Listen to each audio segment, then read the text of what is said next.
A la orden, señor.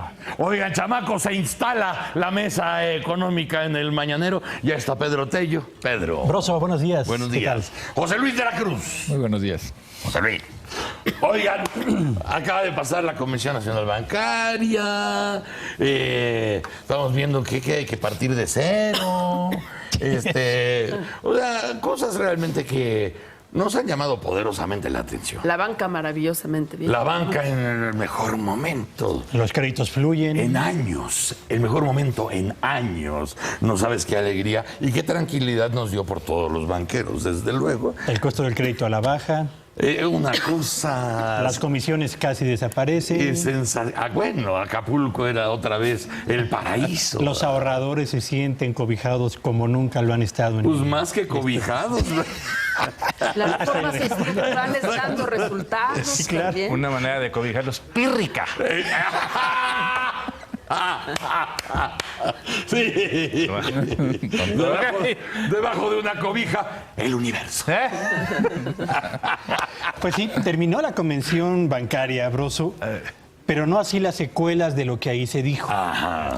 Uno de los anuncios más relevantes, que provino lo mismo del secretario de Hacienda que del presidente de la República, es que tenemos que prepararnos para tiempos difíciles. Sí. No solo en el 2015, que lo empezamos ya a ver y a reflejar en los indicadores de la actividad económica nacional, sino de manera muy especial para el 2016, donde no va a haber cobertura petrolera que ayude a mitigar un poco el impacto de la caída en el precio del petróleo, donde seguramente ya las tasas de interés en Estados Unidos habrán despegado también las tasas de interés en México y consecuentemente las posibilidades para que la economía siga avanzando se habrán estrechado todavía más.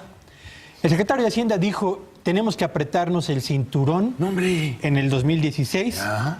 Y el presidente de la República dice, tenemos que ajustarnos a la nueva realidad económica, hacer más con lo mismo o con menos. Y estas frases yo diría que son quizás el sueño ideal de cualquier administrador público o del sector privado. ¿Cómo hacer rendir los escasos recursos para mejorar la operación de la empresa en el caso del administrador privado? ¿Y cómo hacer que el presupuesto de egresos de la Federación, previsto para un año entero, sirva para atender las necesidades de combate a la pobreza, de salud, de educación, de infraestructura, de sueldos, de salarios, de pensiones, de pago de la deuda, de pago de intereses, de pago de infraestructura que se viene arrastrando de años anteriores, etcétera, etcétera, y un largo etcétera? Así que lo que se anunció en la convención bancaria, Broso, responde evidentemente a un diagnóstico certero de dónde estamos parados, en un terreno absolutamente fangoso. Lo que tendríamos que preguntarnos es, ¿y cuál es el margen de maniobra de que dispone el gobierno presupuestalmente para hacer más con lo mismo, o como va a ocurrir en el 2016, para hacer más con menos recursos? Y cuando uno revisa los datos que dan cuenta de lo que ocurre con la estructura del presupuesto de egresos de la Federación, pues uno se encuentra de entrada con una barrera infranqueable. De cada 100 pesos que el gobierno gasta al mes o al año, de cada 100 pesos que gasta, más o menos 90 pesos son inamovibles, ¿sí? No los puedes reducir. ¿Por qué? Porque son sueldos, son salarios, son pago de intereses de la deuda y son pensiones. Ahí no hay forma de reducir, a menos que te avientes el boleto de recortar la nómina y te avientes encima los sindicatos que protegen, digamos, a los servidores públicos. Lo que no ha sucedido, y veo que difícilmente lo vayan a hacer, o a menos que decidas dejar de pagar pensiones, que crearía un caos social importante, o que te niegues a pagar la deuda interna o externa, que generaría también un ambiente mucho más complicado. Así que dispones de 10 pesos de cada 100 de tu presupuesto anual para poder hacer más eficiente su asignación y dirigir esos recursos a los programas que verdaderamente justifican su permanencia por los resultados, por la población que cubre, por la mejoría económica en algunas regiones o por la creación de infraestructura que va a permitir mejores comunicaciones o estimular el desarrollo de la actividad económica nacional. La realidad te impone la obligación de ser eficiente, Ya lo reconocen el secretario de Hacienda y el presidente de la República.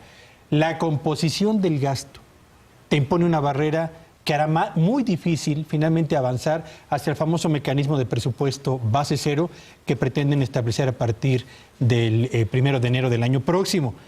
Pero además, tenemos que reconocer y admitir que en lo que al ejercicio del gasto público se refiere, hay ineficiencias muy importantes, que no los dice un analista como tu servidor o algún medio de comunicación, no. Eso se desprende fundamentalmente del reporte que hizo el Auditor Superior de la Federación de la Cuenta Pública de 2013, Sí. donde dijo, entre otras cosas, solamente para no atosigar a quienes siguen este espacio, que si uno revisa los recursos que se utilizan para gasto social, para combatir la pobreza, dice el auditor, la ausencia de datos sistematizados y confiables acerca de los beneficiarios de los programas sociales le impone a este país un elevado costo.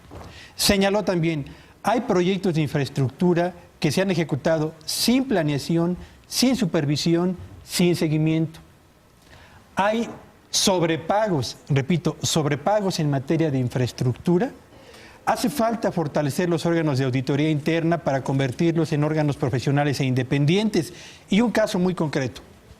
Habla de una dependencia pública que erogó 664.500.000 pesos en un programa de fomento a las exportaciones en 2013, pero no contó este programa o esta dependencia gubernamental con los mecanismos de control que permitieran generar, cito textualmente, evidencia documental del cumplimiento de las metas al no vincular los apoyos y los servicios otorgados con la generación de más exportaciones. Y si volteamos la mirada a las entidades federativas y a los municipios, bueno, ¿qué decir? Ahí hay un desorden simplemente en materia de contabilidad, a pesar de que hay una obligación legal para que todos establezcan la misma contabilidad que aplica el gobierno federal. En la realidad hay municipios y entidades que van muy rezagados en este sentido. Y si no tienen principios de contabilidad reconocidos por todos, difícil es asegurar que cada peso que se va a destinar en esas entidades y en esos municipios a programas de apoyo social o económico se vayan a ejercer adecuadamente. Así que entre este desorden que hay en las entidades federativas y leyes de obra pública y de adquisiciones, y estoy citando textualmente también en entidades federativas, que en diversos casos son laxas y ambiguas, se abren espacios de interpretación y opacidad, por lo que hace falta su alineamiento con la normatividad federal para evitar desvío de recursos. Estos son citas textuales del reporte del Auditor Superior de la Federación, de la Auditoría Superior de la Federación en la cuenta pública del 2013. Hacer más con menos, por supuesto que tenemos que hacerlo, pero hay dos barreras infranqueables. Uno, insisto, el gasto que no pueden modificar, y dos, el desorden y el desvío de recursos, la falta de transparencia que prevalece en buena parte del manejo y la asignación de recursos al interior del presupuesto. Y lo cual quiere decir que no hemos salido de ese círculo infernal hasta ahora, que parece ser que el mundo se nos viene encima, porque tú lo dices muy claro, si tienes 100 pesos para el año y 90 no vas a poder decidir sobre ellos porque ya están etiquetados y ya tienen destino, tienes ese otro 10 que además no solamente se ha gastado, se ha desperdiciado. Y de pronto salen a decir, inventando también el hilo negro, que ahora se va a gastar menos, pero se va a gastar mejor. O sea, todo lo que se ha hecho se ha gastado mal. No se ha invertido, no se puede demostrar a la hora de la hora, no se puede evaluar, no sabes dónde quedó el dinero, no sabes quién lo tiene, no sabes cómo resultó el programa. O sea, tienes todo un desorden que es una vergüenza. Y de pronto ya la realidad te lleva a que vas a tener que empezar de cero, ¿no? El punto es que quizás hay una parte de la sociedad mexicana que empieza con menos de cero. Sí. El problema de la austeridad es que México la ha venido implementando en los últimos 35 años. Y el problema de fondo es de que la ha implementado la sociedad mexicana. no necesariamente el gobierno. En los últimos 30 años, programas de austeridad, de recorte al gasto, se han anunciado en los 80s, mediados de los 90s y en el nuevo milenio, al menos en un par de ocasiones. ¿Y cuál es el resultado? Que en realidad el gasto va a la alza. Pero hay un segmento de población, la población pobre, en donde ahí la austeridad es una realidad. Y déjame darte unas cifras. Sí. Si uno va a la canasta alimentaria con la que se mide la pobreza, resulta, y empezando por lo más lúdico, que la medición oficial dice que con 10 centavos al día que alguien gaste en artículos de esparcimiento, ya supera la canasta alimentaria, la canasta de pobreza, perdón. Si gasta uno eso en el campo. ¿No, en serio? ¿En serio? De acuerdo al documento de lineamientos con los que se mide la pobreza y a la información oficial que hay en la página del Coneval, con 10 centavos al día que gastes en artículos de esparcimiento, empiezas a superar la pobreza en esa parte. Con 50 centavos en cristalería, blancos y utensilios domésticos. Con 3.6 pesos en prendas de vestir, calzado y accesorios. 3.6 pesos al día. Ahora, ¿cómo se traduce eso en comida? No, se traduce en mentadas de madre. Es un insulto. Bueno, no existe. Si comes 9 gramos de arroz en grano al día, ya superas lo que se requiere de ese alimento. 4 gramos al día de jamón. Si consume uno, todos sabemos o se nos dice hay que tomar 2 litros de agua al día. Bueno, resulta Ni que... los pinches astronautas comen eso. Resulta que si consumes 411 mililitros en las ciudades de agua, ya libras la línea de pobreza. En el campo, ni siquiera con menos de 300 mililitros la libras. Es decir, hay un segmento de la población que vive en austeridad, que ni siquiera gasta o tiene la posibilidad de gastar. Pues esa es vida virtual. Bueno, con esa línea de pobreza tenemos, que es la línea oficial, 61 millones de pobres por abajo de la línea de ingresos, o lo que se llama pobreza multidimensional, 53 millones. Es decir, aún con esa línea tan laxa, que en algunos elementos no cubriría ni siquiera los requerimientos de cualquier ser humano, tenemos un problema de pobreza. Entonces, cuando se anuncian recortes, se anuncia austeridad, lo que tendría que plantearse es, se le está indicando eso a quien ya vive en una profunda pobreza, quien ya vive en una profunda marginación, y entonces... ¿Cómo se va a apretar el cinturón? ¿Ya se lo comió? Pues ya ni cinturón tenemos. Pues no. Pues lo hierves y te lo tragas.